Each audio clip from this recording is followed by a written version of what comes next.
ইসলাম, আপনি বলেন। শোনা যায়? হ্যাঁ, শোনা যাচ্ছে, বলেন। আচ্ছা, আপনারা যে দাবি করেন যে আমাদের নবী নাকি ইহুদিদেরকে তাড়াই দিছে, তাদের স্থান দখল করছে, কথাটা সত্য? হ্যাঁ, অনেক ইহুদিদেরকে তো তাড়ায় দিছে, তাদের স্থান দখল করছে। এটা তো অবশ্যই। এটা কি আপনি জানেন না ভাই? আচ্ছা, এখন ধরেন যদি ভারত শক্তিশালী হয়, সে যদি আচ্ছা, অন্য আগে আগে আগে দেশের। এই জিনিসটা একটু ক্লিয়ার করে নেন যে আমি যেটা বলেছি সেটা কি সত্য কথা নাকি মিথ্যা কথা, সেটা আগে একটু ক্লিয়ার হয়ে নেই। তারপরে আরেকটা সেকেন্ড স্টেপে যায়েন। আগে এইটা একটু বলে নিন যে এটা কি সত্য নাকি মিথ্যা? যে ইহুদিদেরকে তাদের জায়গা জমি থেকে বিতাড়িত করছে নবী, এটা কি সত্য নাকি মিথ্যা? ভাই, তারা আমাদের নবীকে অনেক কষ্ট দিছে, ঠিক আছে?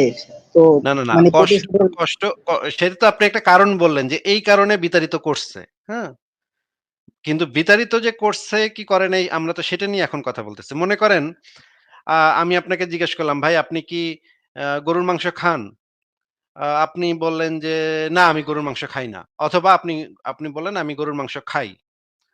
এখন আপনি যদি বলেন, "না, গরুর মাংস খাই না।"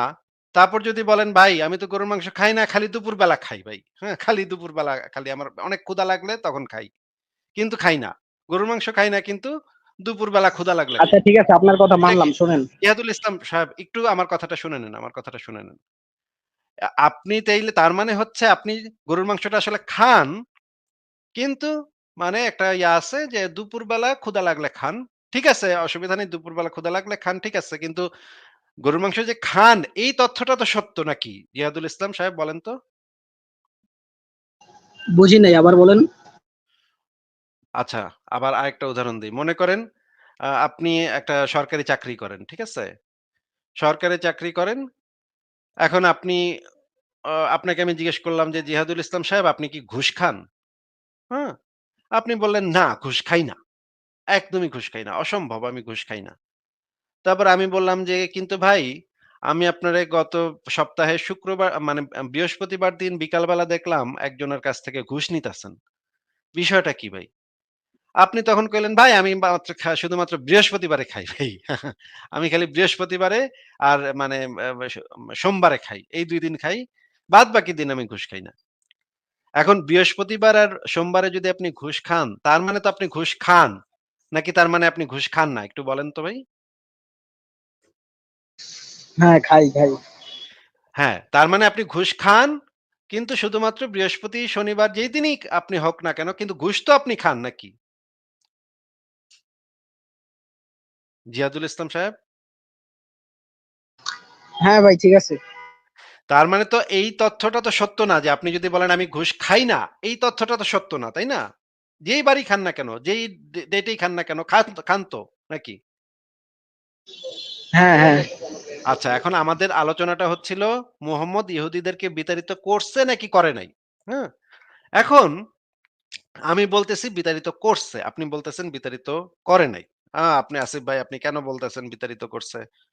এটা কেন আচ্ছা, আপনি শুনেন, এখন ধরেন কথা আপনি কথা আমাকে শুনে নেন, 10টা কথা শুনে থাপ্পড় নেন, দিলেন। কথা হ্যাঁ, শুনে নেন, শুনেন। কথা শুনে নেন, কথা শুনে নেন, কথা শুনে নেন। তারপরে আমি বললাম যে এই যে দেখেন বিতাড়িত করছে। তখন আপনি করলেন, আপনি বিতাড়িত কেন করছে সেটার কারণটা আমাকে ব্যাখ্যা করা শুরু করলেন যে ভাই এই কারণে করছে, অমুক একটা কারণে করছে। হ্যাঁ? তো যেই কারণেই কইরা থাকুক, করছে তো। বিতাড়িত তো করছে। এই তথ্যটা তো মিথ্যা না, তাই না?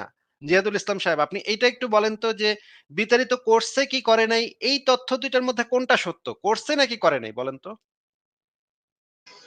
আরে ভাই, করছে, কারণটা তো জানতে হবে নাকি? আচ্ছা, কারণ তো পরে আমরা জানবো। আগে আমরা এই জিনিসটা মানে সিওর হয়ে নেই যে বিতাড়িত করছে নাকি করে নাই। এরপরে যখন করছে আপনি বলবেন, "হ ভাই করছে।" তারপরে আপনি কারণটা যদি ব্যাখ্যা করতে চান তখন পরে ব্যাখ্যা করেন। কিন্তু আগে আপনি এইটা স্বীকার করেন যে বিতাড়িত করছে নাকি? হ্যাঁ, করছে। আচ্ছা, এখন আপনি আমাকে একটু বলেন যে বিতাড়িত যে করছে, ইহুদিদেরকে যে আরব উপদ্বীপ থেকে মোহাম্মদ বিতাড়িত করছে, এটা কি তাদের অপরাধের ভিত্তিতে করছে নাকি তাদের ধর্মের ভিত্তিতে করছে? মানে হচ্ছে, আমি আপনাকে যেটা জিজ্ঞেস করতেছি, মনে করেন একটা ইহুদি খুব দুষ্ট কাজ করছে। হ্যাঁ? মুহাম্মদের মানে পাছায় সে একটা জোরে লাথি মারছে। হ্যাঁ? এটা তো খুবই অপরাধ, খুবই অন্যায় কাজ করছে। এখন তো এই ইহুদিটারে তো একটা মানে শাস্তি দেওয়া লাগবে। এখন ইহুদিটারে তো অবশ্যই শাস্তি যদি দিতে চায় সেটা তো অন্য বিষয়। একটা বিচার প্রক্রিয়ার ভিতরে দিয়ে যাইতে হবে। এইভাবে একটা বিশেষ অপরাধীকে বিতাড়িত করছে? নাকি তাদের ধর্মের ভিত্তিতে যে ওরা ইহুদি ওগরে বিতাড়িত করমু? কোন পদ্ধতিতে বিতাড়িত করছে এইটা একটু বলেন তাহলে। অন্যায়ের কারণে ভাই। অন্যায়ের কারণে তো মানে ইহুদিদের অন্যায়কারী তো যে কেউ হইতে পারে। ইহুদি হইতে পারে, খ্রিস্টান হইতে পারে, পৌত্তলিক হইতে পারে, যে কেউ হইতে পারে। কিন্তু আমি তো আপনাকে যে হাদিসগুলো দেখাবো সেখানে স্পেসিফিকলি বলে দেয়া আছে যে ইহুদিদেরকে, সেই ইহুদিদের ভিতরে সমস্ত ইহুদি পড়ে। কেউ যে অপরাধ করছে সেও পড়ে, যে অপরাধ করেনি সেও পড়ে। যখন মোহাম্মদ বলতেছে ইহুদিদেরকে আমি বিতাড়িত করতে চাই। আচ্ছা মনে করেন যে এখন যদি আমেরিকান মানে ভারত সরকার যদি বলে আমরা মুসলিমদেরকে মেরে ফেলতে চাই, হ্যাঁ? এটা যদি বলে এইটা দ্বারা কি আমরা বুঝবো এটা যে মানে যেই মুসলিমরা দুষ্টুমি করবে বা অপরাধ করবে তাদেরকে মারবে নাকি সমস্ত মুসলিমদের কথা এখানে বলা হয়েছে বলেন তো? সমস্ত। আচ্ছা, যখন মুহাম্মদ বলবে যে আমি ইহুদিদেরকে বিতাড়িত করতে চাই। এই ইহুদিদের ভিতরে তো হয়তো হ্যাঁ, আপনার কথা সত্য হইতেও পারে। আমরা পরে দেখব সেই জিনিসটা। হ্যাঁ, এই ইহুদিদের ভেতরে ১০০ জন হয়তো দুষ্টুমি করছে বা ৫০০ জন হয়তো দুষ্টুমি করছে। কিন্তু মুহাম্মদ তো এটা বলে নাই কোথাও যে, যেই ইহুদিরা অপরাধ করবে শুধুমাত্র সেই ইহুদিদেরকে আমি বিতাড়িত করতে চাই। এটা তো বলে নাই। মুহাম্মদ তো বলছে সমস্ত ইহুদিদেরকে আচ্ছা আমি হাদিসটা বের করি আমরা হাদিসটা সামনে নিয়ে তারপরে আমরা আলোচনাটা করি। এই হাদিসটা আমাদেরকে একটু পইড়া শোনান তো জিহাদুল ইসলাম সাহেব।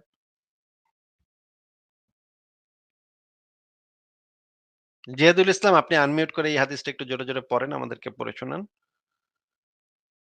জিহাদুল ইসলাম আপনি একটু আনমিউট করে যে হাদিসটা পড়ে শোনান। দেখেন জিহাদুল ইসলাম আর হাদিস পড়ে না। হাদিস পড়তে গেলে তখন জিহাদুল ইসলাম আপনাকে যেটা বলছি আপনি আনমিউট করে নিজেকে আনমিউট করেন। দেখেন মাইক্রোফোন বাটনে চাপ দিয়ে আনমিউট করে এই হাদিসটা একটু পড়ে শোনান। দেখেন, দেখেন অবস্থা দেখেন। দর্শকরা অবস্থা দেখেন এখন আর হাদিস পড়বে না সে। দেখেন, দেখেন।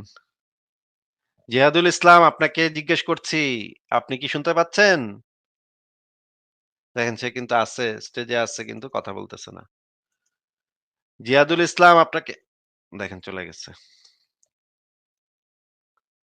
দেখেন মানে, মানে সে বলতেছে যে কিছু মানে কেউ অপরাধ করছে সেটার জন্য তো তাদের একটা শাস্তির ব্যবস্থা আছে। হ্যাঁ? সেটা তো যে কেউ হইতে পারে। এটার জন্য তো ইহুদিদেরকে এটা তো বলার কোন স্কোপ নাই। হ্যাঁ? বা নাসারাদেরকে এটা তো মুসলিমও করতে পারে। একটা মানে অপরাধ তো মুসলিমও করতে পারে। অপরাধের বিচার এক জিনিস আর ধর্মের ভিত্তিতে কাউকে এখানে থাকতে দিব কি থাকতে দিব না। এই তাদের সাথে কি করব কি করব না সেটা ডিসাইড করা। এটা তো একটা সম্পূর্ণ সাম্প্রদায়িকতা। মনে করেন মানে ভারতে এখন একটা আইন জারি হইলো। মুসলমানদেরকে আমরা বিতাড়িত করব। হুম? হয়তো হ্যাঁ, হয়তো কিছু মুসলমান হয়তো মানে জঙ্গিবাদী কাজকর্ম করছে। কিন্তু তার মানে তো এইটা না, ভারত সরকার তো এটা বলতে পারে না যে মুসলমানদেরকে বিতাড়িত করব। মানে ভারত থেকে মুসলমানদেরকে বিতাড়িত করবে এটা তো ভারত সরকার বলতে পারে না। কারণ সব মুসলমান তো আর সেই জঙ্গিবাদী কাজকর্মের সাথে জড়িত নিশ্চয়ই না। হ্যাঁ? অনেক মুসলমান নিশ্চয়ই আছে ভালো মানুষ। তারা হয়তো এই জঙ্গিবাদের সাথে কোনভাবেই সম্পৃক্ত না। তাইলে ভারত সরকার থেকে মোদি যদি এখন এসে বলে আমরা ৫ জন মুসলমান জঙ্গিবাদী কাজ করছে, আমরা মুসলমানদেরকে বিতাড়িত করব। এটা যদি বলে তাইলে তো এটা একটা জঘন্য কথা হবে, একটা সাম্প্রদায়িক কথা হবে। হ্যাঁ? সেকুলার যে ভারতের যে সেকুলার মানে সংবিধান আছে এবং সেকুলারিজম এর যে আছে, সেটা সম্পূর্ণ ভায়োলেশন হবে যে সে যদি বলে যে মুসলমানদেরকে বিতাড়িত করবে। এইভাবে তো বলতেই পারে না কেউ। তার বলতে হবে যে অপরাধী সে যে ধর্মেরই হোক বা যে মতেরই হোক, যেই দলেরই হোক, তাকে আমরা এইটা শাস্তি দিব। এইটা একজন রাষ্ট্রনায়ক সেটা বলতে পারে। কিন্তু রাষ্ট্রনায়ক যখন ধর্মের ভিত্তিতে মানুষকে বিতাড়িত করবে কি বিতাড়িত করবে না সেটা বলে, দেখেন আপনারা হাদিসটা দেখেন এরকম অসংখ্য হাদিস আমাদের কাছে আছে। সহিহ মুসলিম ইসলামিক ফাউন্ডেশন ৪৪৪২ নম্বর হাদিস রাসূলুল্লাহ সাল্লাল্লাহু আলাইহি সাল্লামকে বলতে শুনেছেন যে, "নিশ্চয়ই আমি ইয়াহুদী ও খ্রিস্টান সম্প্রদায়কে আরব উপদ্বীপ থেকে বহিষ্কার করব। পরিশেষে মুসলমান ব্যতীত অন্য কাউকে এখানে থাকতে দিব না।" মানে মুসলমান ছাড়া আর কেউ থাকবে না। মানে মুসলমানদের মধ্যে কি কেউ অপরাধ অপরাধী নাই নাকি? ওমা! কি কথা? আর ইহুদি খ্রিস্টান কি সবাই কি নাকি? মানে অপরাধী নাকি? মানে এখানে তো মানে একদম করে বলা হচ্ছে যে জাতি-গোষ্ঠী ধরে ধর্মের ভিত্তিতে যে ইয়াহুদি খ্রিস্টান হইলে তাদেরকে আর এখানে থাকতে দিমু না। তাদেরকে বাইর করে দিমু। তাইলে এইটা মানে কিভাবে এই মুমিনগুলার কি মাথায় কি কিছু নাই? বুদ্ধি-সুদ্ধি নাই? এরা কি এই হাদিস পইড়া এটা বুঝছে যে ইহুদিরা দুষ্টুমি করছে তাদেরকে কোত্থেকে কি ভাই? মানে এগুলা কি রকমের মানে তেনাবাজ এরকম কিরকম চাপাবাজ আপনারা দেখেন যে এই মুমিনরা কি রকমের তেনাবাজ, চাপাবাজ।